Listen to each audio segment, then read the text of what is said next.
Hey guys, welcome and welcome back to my channel. So आज के इस video में हम लर्न करेंगे व्हाट इज़ प्रोग्रामिंग लैंग्वेज।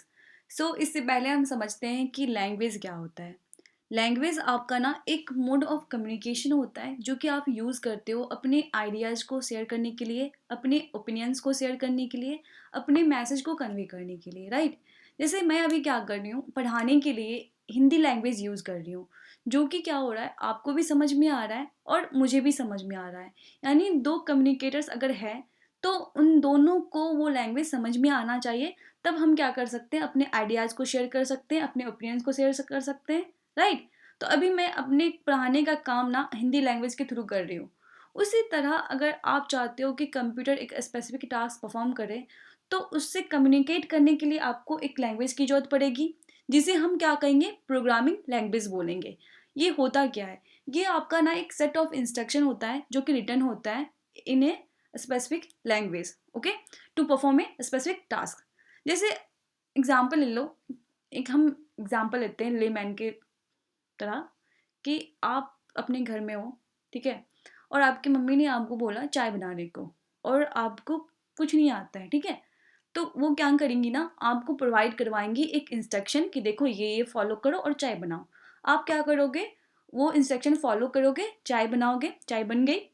तो यहाँ पे जो मम्मी होंगी ना, वो प्रोग्रामर होगी, क्योंकि उन्होंने आपको वो सेट ऑफ इंस्ट्रक्शन प्रोवाइड करवाया और आपने क्या करा, उस सेट ऑफ इंस्ट्रक्शन को फॉलो करा। यानी आप यहाँ पे कंप्यूटर हो, आपने फॉलो करा, एग्जीक्यूट करा, और आउटपुट के तौर पे आपको क्या मिला, चाय मिला, ठीक है, चाय बनाया आपने। तो इसी तरह से जो होता है, किसी भी स्पेसिफिक टास्क को परफॉर्म करने के लिए क्या होता है ना, हमें एक सेट ऑफ इंस्ट्रक्शन लिखना होता है जिसे हम प्रोग्राम बोलेंगे, ठीक है।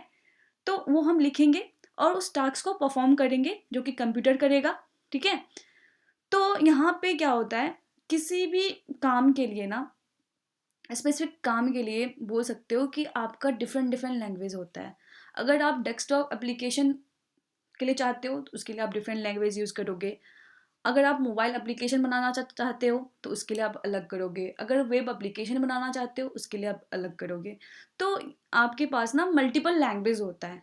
तो अकॉर्डिंग टू टास्क आप डिसाइड करोगे आप क्या चूज करना चाहते हो, ठीक है। तो यहाँ पे आपको समझ में आ गया होगा कि प्रोग्रामिंग लैंग्वेज होता क्या है। यानी हमें कंप्यूटर से कम्युनिकेट करने के लिए एक लैंग्वेज की जरूरत पड़ती है। अगर हमें कंप्यूटर से कोई काम करवाना है तो हमें क्या करना होगा, एक इंस्ट्रक्शन देना होगा, यानी एक प्रोग्राम उसे प्रोवाइड करवाना होगा, और वो एक लैंग्वेज में होगा जो कि वो क्या करेगा, एग्जीक्यूट करेगा, ठीक है। अब आपको, अगर आपने कहीं से सुना होगा, तो वो क्या है कि कंप्यूटर को ना सिर्फ जीरो और वन समझ में आता है, ओके। तो क्या हम अपना कोड जीरो और वन में लिखते हैं क्या? नहीं, नहीं लिखते हैं, क्योंकि अगर हम जीरो वन में, हमें कैसे पता चलेगा मैसेज, हम कैसे कर सकते हैं उसको डिकोड, कैसे करेंगे हम, राइट। हम उसे कर सकते हैं क्या? आपको अगर मैं बोलूँ ये एक मैसेज है, बताओ ये क्या है, तो आप रीड करोगे क्या? रीड कर पाओगे क्या? नहीं रीड कर पाओगे। तो आप जो लिखोगे ना, एज ए प्रोग्रामर आप हाई लेवल लैंग्वेज लिखते हो, ठीक है। तो हाई लेवल लैंग्वेज क्या होता है, ये आपका ना होता है एक लैंग्वेज जिसमें आप क्या करते हो, इंग्लिश कीवर्ड्स यूज करते हो जो आप रीड कर सकते हो इजली। कोई भी प्रोग्रामर उसको इजली रीड कर सकता है। कोई भी देखे, अगर कोई, अगर पर्सन पढ़ा लिखा होगा तो इंग्लिश अगर समझता होगा तो रीड कर सकता है। भले उसको समझ में ना आए, लेकिन रीड तो कर सकता है ना, क्या रीड है यहाँ पे, राइट। तो हम लिखते हैं हाई लेवल लैंग्वेज, लेकिन कंप्यूटर को समझ में आता है लो लेवल, यानी जीरो वन समझ में आता है, उसे सिर्फ मशीन कोड समझ में आता है। तो होता क्या है, तो हम यहाँ पे क्या करते हैं, उसे प्रोवाइड करवाते हैं high language, high level language. और कंपाइलर क्या करती है ना, वो प्रोवाइड करवाती है उसे लो लेवल लैंग्वेज। अब ये कंपाइलर क्या होता है, ये भी आपका एक स्पेशल प्रोग्राम होता है जो आप अपना कोडिंग लिखते हो हाई लेवल लैंग्वेज में, यानी इंग्लिश कीवर्ड यूज करके जो लिखते हो, उसको क्या करती है ना, वो जीरो वन में कन्वर्ट करती है। मान लो कि ये आपका ना यहाँ पे हेलो है, और इसका ये आपका बाइनरी कोड लिखा हुआ है, ठीक है, ये मतलब है नहीं, मान लो यहाँ पे कि ये मैसेज है, एक्चुअल मैसेज ये है, और कंप्यूटर के पास ये आया लो लेवल, और ये इसको एग्जीक्यूट करती है, ठीक है। कंप्यूटर इसको नहीं करती है, इसको यूज कर एग्जीक्यूट करती है।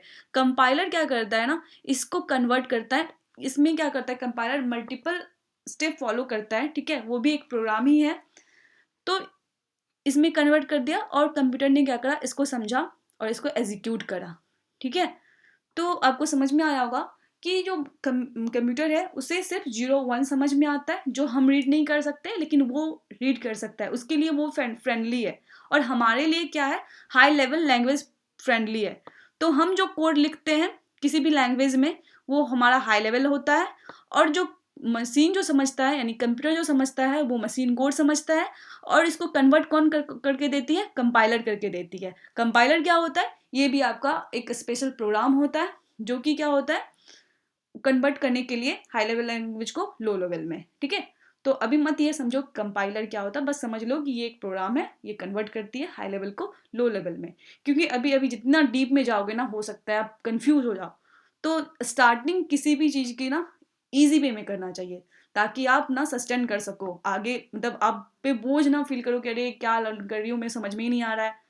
तो ऐसा नहीं होना चाहिए। बस ये समझो, धीरे धीरे हम ना और भी चीज़ें समझेंगे, जैसे जैसे हमारा लेवल बढ़ता चला जाएगा वैसे वैसे हम अपना लेवल बढ़ाते चले जाएंगे, और टॉपिक कॉन्सेप्ट का भी लेवल बढ़ाते चलेंगे। ठीक है। तो आई होप आपको समझ में आया होगा कि प्रोग्रामिंग लैंग्वेज होता क्या है। ठीक है। Thank you.